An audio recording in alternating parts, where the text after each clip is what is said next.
Até aqui, nós temos a primeira parte da teoria da unidade 8. Então, com esse vídeo, nós começamos a segunda parte, o equivalente à aula dessa data. Então, nós começamos a segunda parte da teoria da unidade 8, não, 9. Unidade 9, que trata sobre cinética e equilíbrio químico. Vamos por partes.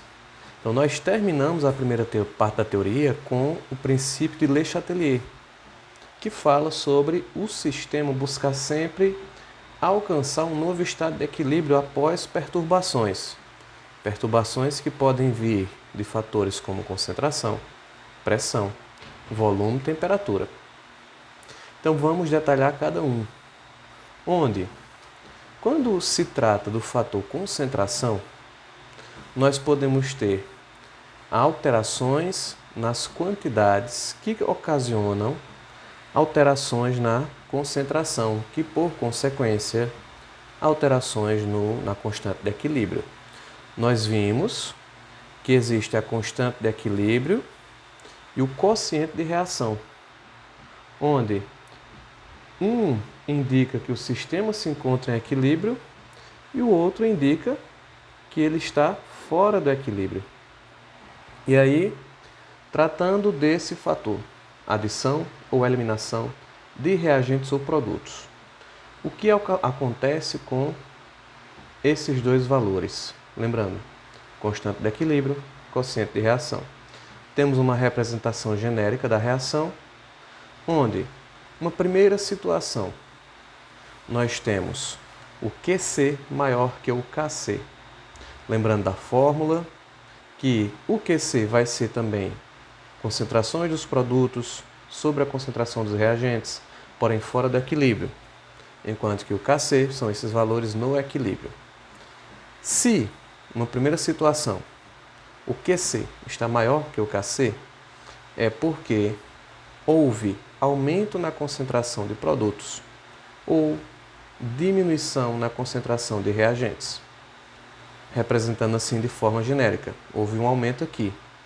Se houve um aumento aqui, a reação busca o quê? Consumir esses produtos para que sua quantidade diminua e, consequentemente, sua concentração.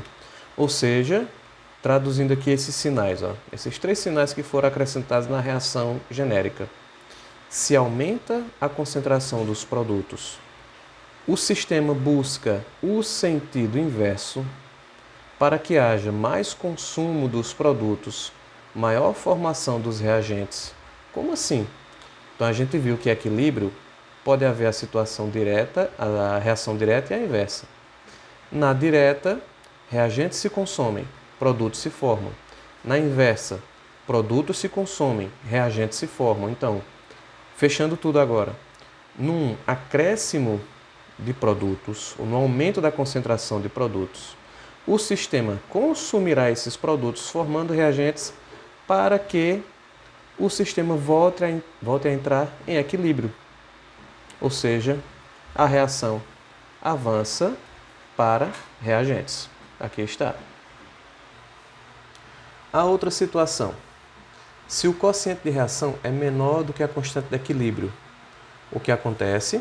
Quer dizer que houve um aumento na concentração de reagentes ou diminuição na concentração dos produtos.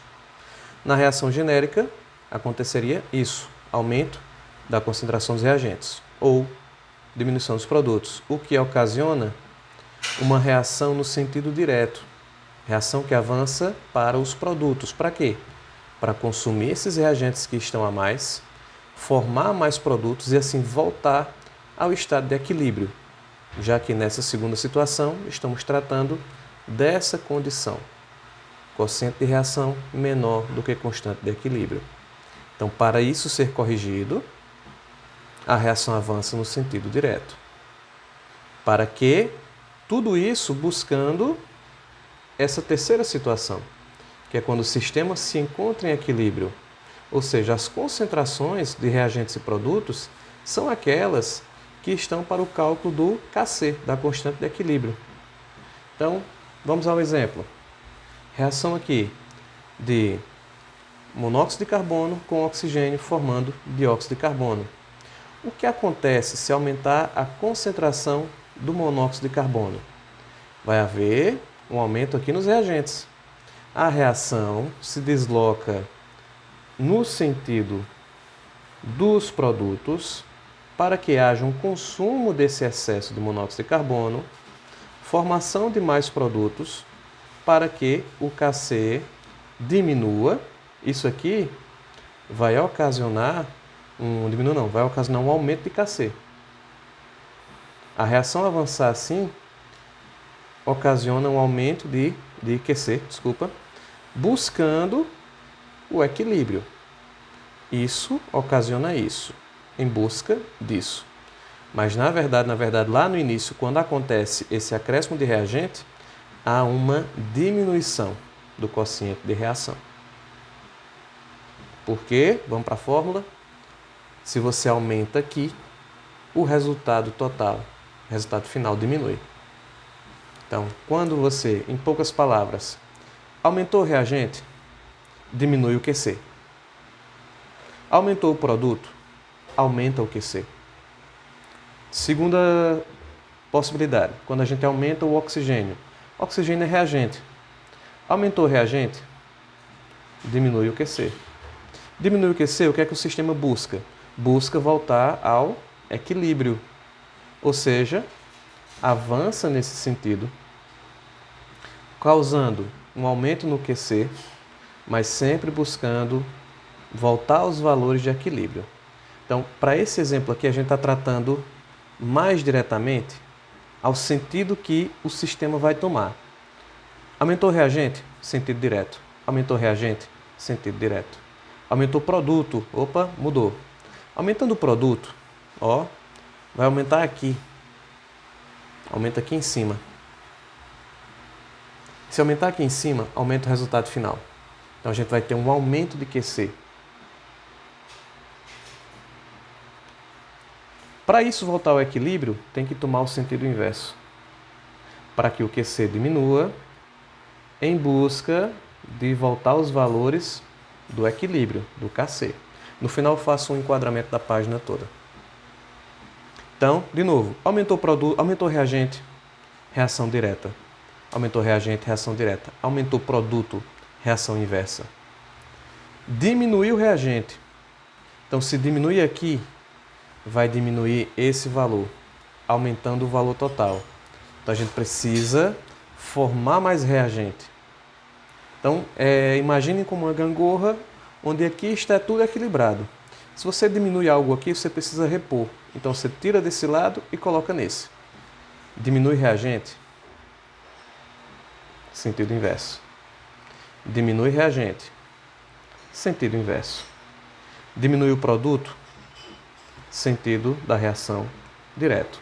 Então, vamos enquadrar tudo aqui agora. Sempre tendo como base a fórmula da constante de equilíbrio, onde a concentração dos produtos está no numerador, concentração dos reagentes no denominador. E aí, aqui são as possibilidades de alterações no equilíbrio, onde o sistema, quando eu digo sistema, são as reações de consumo de reagentes e de produção de reagentes. Imagine isso em mão dupla. Então, de acordo com alterações que aconteçam, o sistema busca um desses sentidos para balancear e voltar ao equilíbrio. Então está aqui para quem quiser fazer o print e seguimos para a próxima página. Agora vamos tratar de mudanças no volume e pressão. Primeiro dizendo que sólidos e líquidos não sofrem efeitos desse fator. Por quê? Sólidos e líquidos são incompressíveis. Incompressíveis, traduzindo. Ou seja, não vão alterar o volume, seja no aumento de pressão, seja na diminuição de pressão. Vamos precisar da equação dos gases, PV igual a nRT. Mas apenas disso aqui, ó, da relação entre pressão e volume, que é uma relação inversa. O que isso quer dizer? Se aumenta a pressão, diminui o volume. Se diminui pressão, aumenta o volume. Por quê? Porque eles são inversamente proporcionais. Este é o símbolo de inversamente proporcional. Aqui está. Ou seja, se aumenta a pressão, diminui o volume. Se diminui pressão, aumenta o volume. Só uma forma mais organizada de expor isso aqui. Isso para gases. Sólidos e líquidos não vão sofrer alterações por esse fator. Exemplo. Tá aqui. Lembrando também sempre da paginação. Ó, página 3 aqui. Reação. 1 mol de tetróxido de dinitrogênio, formando 2 moles de dióxido de nitrogênio. Se aumentar a pressão, a reação vai avançar para o lado de menor volume. Onde é que tem menor volume? A gente vai olhar se todos são gases, só aqui é gás, aqui é gás. Todos são gases. Então, nós temos 1 mol do lado dos reagentes, 2 mols do lado do produto. Esse lado é o de menor volume, esse é o de maior volume. Se aumentar a pressão, para compensar esse aumento de pressão, a reação vai avançar para o lado de menor volume. Ou seja, aumentando a pressão, ela vai tomar o sentido inverso. Cuidado, não é regra. Que aumenta vai ser inverso. Está sendo inverso porque nesse exemplo, o inverso nos leva para o lado de menor volume. Como é que a gente sabe o volume? Pelo número de mol. Pode pensar, mas número de mol não é quantidade? Mas a gente viu lá em Avogadro, que diz o quê?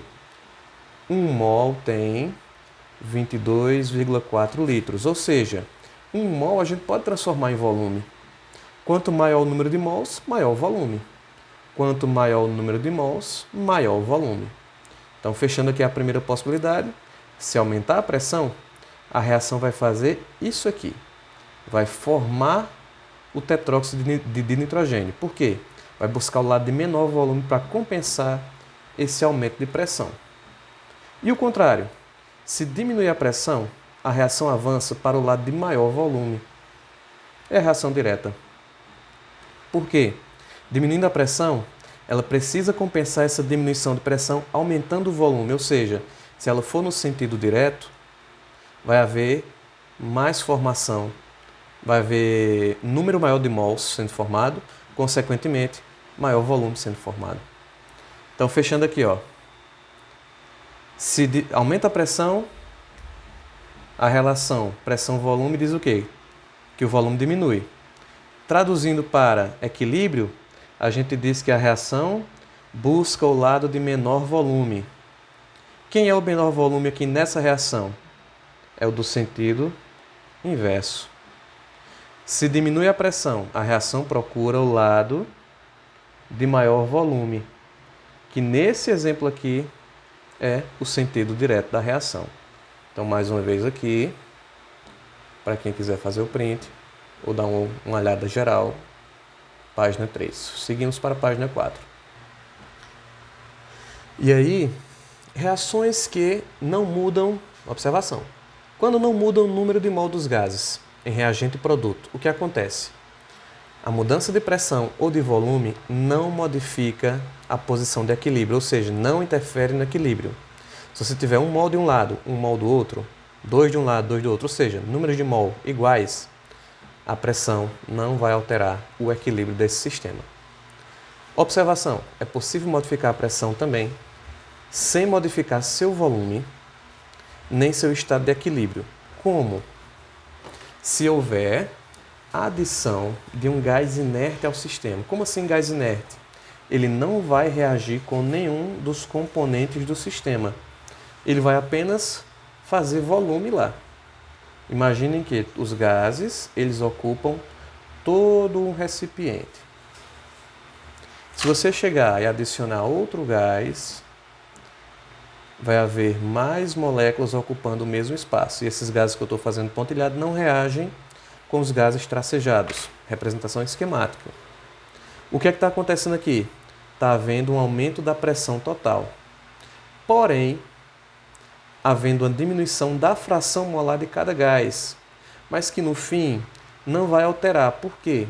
Quando você for calcular a pressão parcial de cada gás, a fração molar vai ter caído por conta do acréscimo do outro gás. Mas a pressão total vai ter aumentado por conta do acréscimo do outro gás. E aí o produto, fração e pressão total vai se manter inalterado.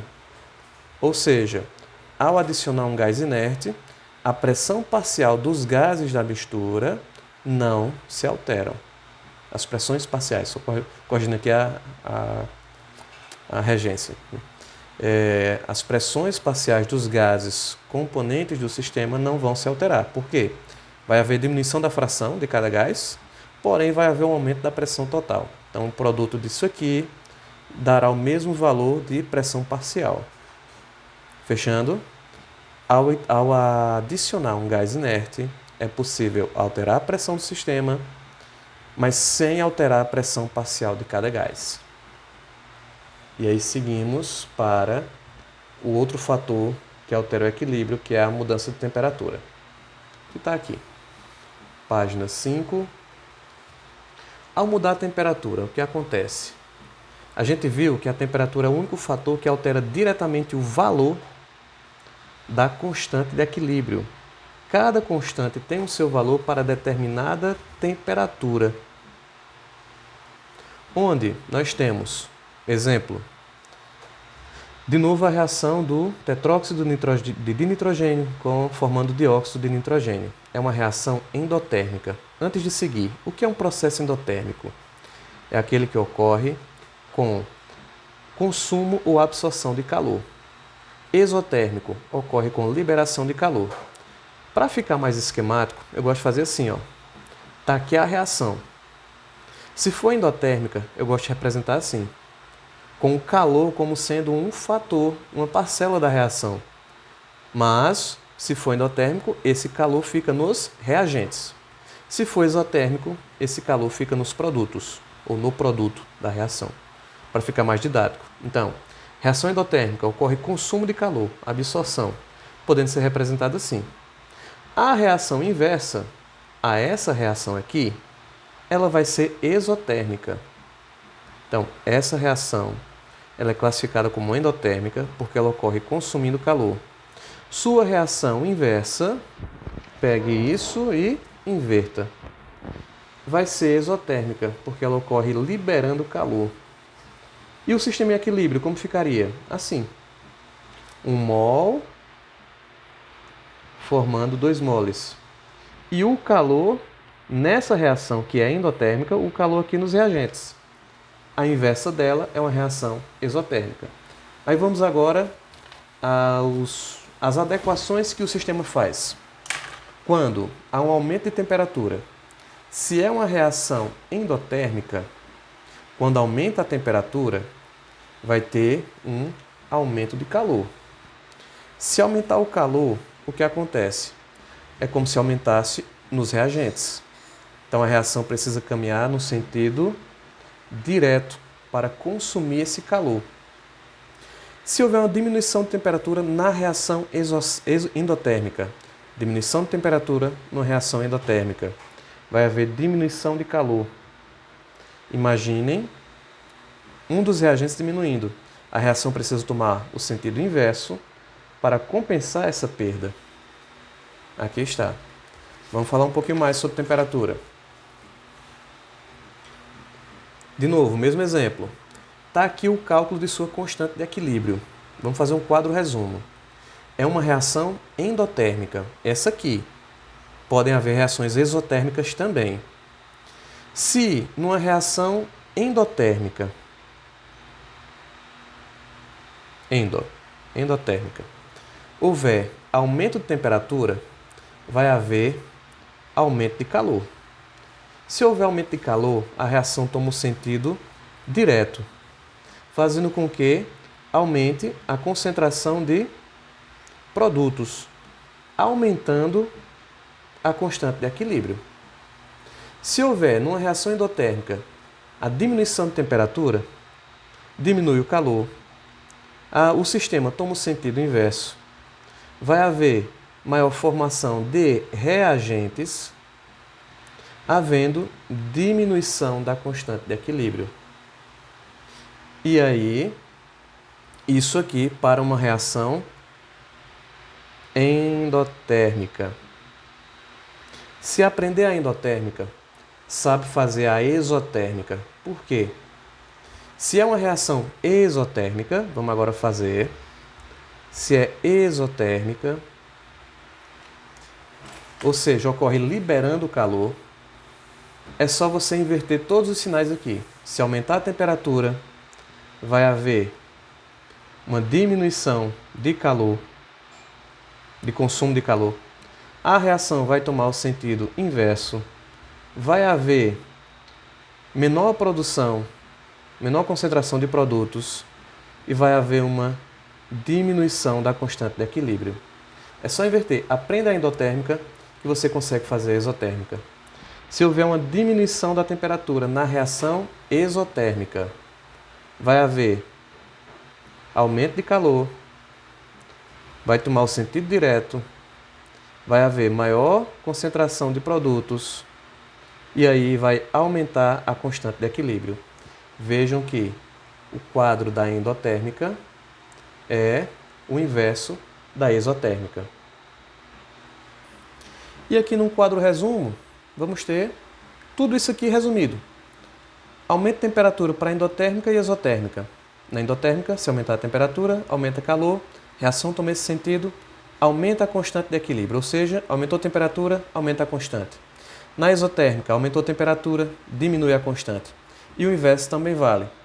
Se diminui a temperatura na endotérmica, diminui a constante. Se diminui a temperatura na exotérmica, você vai aumentar a constante de equilíbrio. E aí está, fator temperatura para o equilíbrio químico. E encerramos a teoria da unidade 9.